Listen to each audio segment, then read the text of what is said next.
अस्सलाम वालेकुम नाज़रीन। आज हम किस्सा नंबर 8 शुरू करने जा रहे हैं, जिसमें हम अब्दुल मुत्तलिब का सैफ बिन ज़ई यज़न को मुबारकबाद देना देखेंगे। जब सैफ बिन ज़ई यज़न हमेरी ने हबशा को फ़तह कर लिया और ये फ़तह हज़रत मोहम्मद सल्लल्लाहु अलैहि वसल्लम की विलादत के बाद हासिल हुई थी, तो अरब के वफूद और मुअज़्ज़िज़ीन कौम इसकी खिदमत में हाजिर हुए। उन्हीं में एक वफ़द कुरैश का भी था।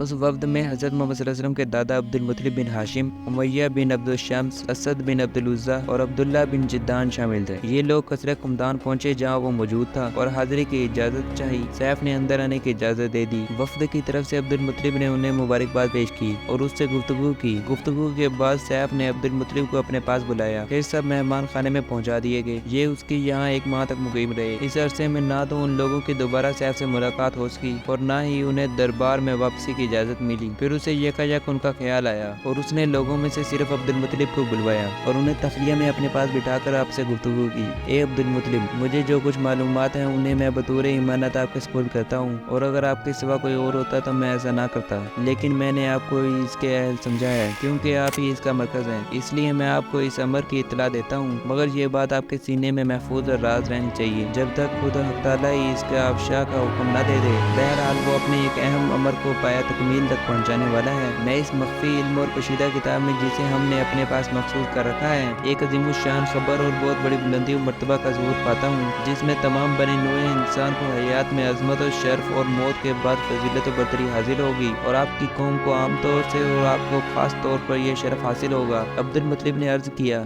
ए शाह, जैसा आपने फरमाया वो भलाई, वो राज, वो खुशखबरी क्या है? फरमाइए। अरबों की जमात आप पर कुर्बान हो। इब्ने ज़ी यज़न ने फरमाया, जब तहामा में ऐसा बच्चा पैदा होगा कि उसके शानों के दरमियान उभरे हुए गोश्त की मोहर होगी तो उसे क़यामत तक तमाम आलम की सरदारी हासिल होगी। अब्दुल मुत्तलिब ने अर्ज किया, आपसे हर मुलामत और बुराई दूर रहे। बिलाशुबा आपने वो खबर सुनाई है जो किसी दूसरे ने नहीं सुनाई। अगर शाही अजमत और जलाल माने न होता तो मैं इसकी तफसील मालूम करने की ख्वाहिश करता कि इससे मेरी मुसरत दुबाला हो जाती। इब्न ज़ी यज़न ने फरमाया कि उस बच्चे की विलादत का यही ज़माना है और मुमकिन है कि वो पैदा हो चुका हो। उसके वालिदैन वफात पा जाएंगे और उसके दादा और चचा उसकी परवरिश करेंगे। हमें ये बात मुतअद्दिद मरतबा मालूम हुई है, हक़ तआला उसे एलानिया बबूस फरमाएगा और हम में से उसके मुआविन और मददगार निभाएगा, जिनके जरिए उसके दोस्तों को इज्जत नवाजेगा और दुश्मनों को जिल्लत और रुसवाई से हमकनार करेगा। वह रुए ज़मीन के बेहतरीन इलाकों को फतह करेगा। लोग उसके अवानो इंसार की मिसाल दिया करेंगे। वो तमाम अवान को बातिल करार दे देगा, बुतों को तोड़ डालेगा, खुदाए रहमान की इबादत करेगा। उसका कौल महकम और कतई फैसला कौन होगा। उसका हुक्म सर तासुब मबनी पर एहतियात और इंसाफ होगा। वो भलाइयों को हुक्म देगा और खुद भी उस पर अमर पैरा होगा, बुराइयों से मना करेगा और खुद भी रुकेगा।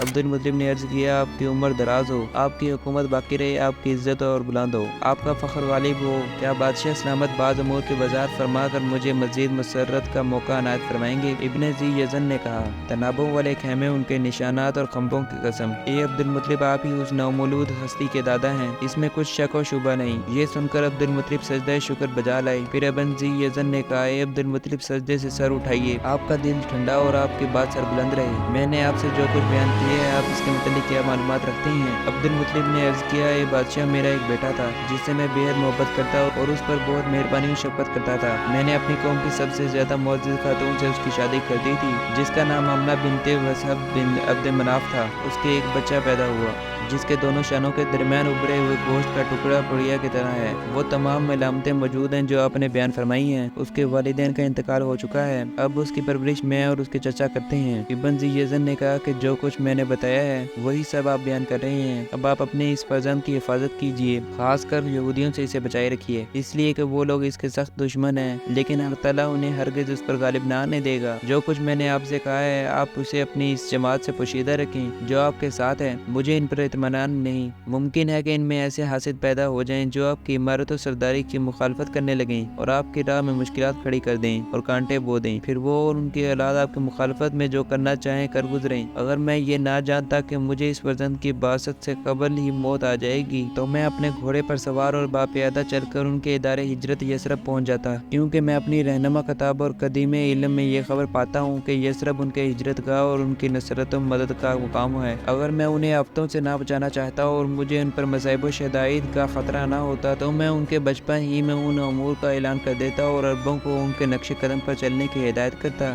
لیکن آپ کے ساتھیوں کے خوف سے ایسا کرنے سے قاصر ہوں، اس لیے اس مہم کو آپ کے سپرد کرنے پر اکتفا کر رہا ہوں۔ پھر ابن ذی یزن نے حکم دیا کہ ان لوگوں میں ہر شخص کو 10 غلام، 10 حبشی باندیاں، 5 رتل چاندی، 2 یمنی چادریں، عنبر کا ایک ڈبہ عطیہ کے طور پر دیا جائے، اور عبد المطلب کو ہر چیز 10 گنی دینے کا حکم دیا، اور آپ سے کہا کہ جب یہ سال گزر جائے تو مجھے اس بچے کی حالات پر مطلع کرنا۔ مگر 1 سال پورا نہ ہوا تھا کہ ابن ذی یزن کا انتقال ہو گیا۔ عبد المطلب بن ہاشم نے فرمایا، ایک گروہ قریش بادشاہ کی کثیر و دادویش کی وجہ سے تم مجھ پر رشک نہ کرو کہ یہ تو فنا اور ختم ہونے والی چیز ہے، لیکن میرے اور میرے بعد کی نسلوں کے لیے وہ امور قابل رشک ہیں جن کا ذکر کیشا نے مجھ سے کیا ہے، اور جو ہمارے لیے باعث صد و افتخار ہیں۔ لوگوں نے کہا کہ وہ کون سی باتیں ہیں؟ تاریخ اسد الغابہ میں مذکور ہے کہ صہیب بن ذی یزن نے آپ صلی اللہ علیہ وسلم کا زمانہ پایا تھا، اور حضرت محمد صلی اللہ علیہ وسلم کے دادا عبد المطلب نے انہیں حضرت محمد صلی اللہ علیہ وسلم کے ظہور نبوت اور آپ کے اوصاف پر مطلع کیا تھا۔ ملک یمن حبشہ کی حکومت کے تحت تھا، مگر اہل یمن اس حکومت کو ناپسند کرتے تھے۔ جب صہیب بن ذی یزن نے اپنے آبائی ملک کو واپس لینا چاہا تو پہلے انہوں نے رومانیہ کے شہنشاہ بیت سے مدد طلب کی، مگر انہیں اس میں کامیابی نہ ہوئی تو پھر شاہ ایران سے اس مدد کی درخواست کی۔ انہوں نے اپنی فوج سے ان کی مدد کی، چنانچہ انہوں نے حبشہ سے جنگ کر کے اس پر فتح حاصل کی۔ اس جنگ میں حبشہ کا فرمانروا مسروق نامی مارا گیا۔ یہ واقعہ تقریباً 575 کا ہے۔ اسی سال حضرت آمنہ والدہ محترمہ جناب رسول صلی اللہ علیہ وسلم کا انتقال ہوا تھا۔ بس تاریخی شواہد کی بنا پر یہ اعتراض وارد نہیں ہوتا کہ عرب وفود صہیب بن ذی یزن کو مبارکباد پیش کرنے کیسے گئے تھے۔ مزید برآں عرب اور صہیب بن ذی یزن میں قرابت اور ہمسائیگی کے تعلقات بھی تھے، نیز ان کے تجارتی فوائد و مسئلہ بھی مشترک تھے، کیونکہ عرب قبائل تجارتی غرض سے موسم سرما میں یمن اور گرما میں شام کا سفر کیا کرتے تھے۔ بوجہ صدر ایسے موقع پر عرب کا انہیں مبارکباد دینا ان کا ایک اخلاقی فریضہ تھا۔ مسٹر ویل نے مذکورہ قصے کی صحت پر تاریخی زاویہ نگاہ سے اعتراض وارد کیا ہے، اور مسٹر برسفل نے اس کی وضاحت کرتے ہوئے اس اعتراض کی تردید کی ہے، کیونکہ انہوں نے پہلی مرتبہ 575 عیسوی میں حبشہ کی شکست ثابت کی ہے، اگرچہ اہل حبشہ پورے طور پر یمن سے 597 تک بے دخل ہو سکے تھے۔ مسٹر مویر عرب وفود اور ان کے ہمراہ عبد المطلب کے جو اس وقت مکہ کے حاکم تھے، صہیب بن ذی یزن کی خدمت میں حاضر ہونے کی پوری طرح تکذیب تو نہیں کر سکے، البتہ وہ اتنا ضرور کہہ گزرے کہ نبی منتظر کے ظہور کی خبروں کے متعلق اس واقعے کی کثرت مبارکہ کو دخل ہے، اسی بنا پر وہ شک میں مبتلا ہو گئے۔ علاوہ ازیں سیرت نبوی کے واقعات کی چھان بین کرنے والے بخوبی جانتے ہیں کہ یہ واقعہ حضرت محمد صلی اللہ علیہ وسلم کے ظہور نبوت سے متعلق کثیر واقعات اور خبروں میں کوئی ایک نیا واقعہ نہیں ہے، کیونکہ صہیب نے جو خبر عبد المطلب کو دی تھی وہی بحریہ نے عبد المطلب کو دی تھی، اور سلمان فارسی کو بھی دوسرے صحیح رائفوں سے یہی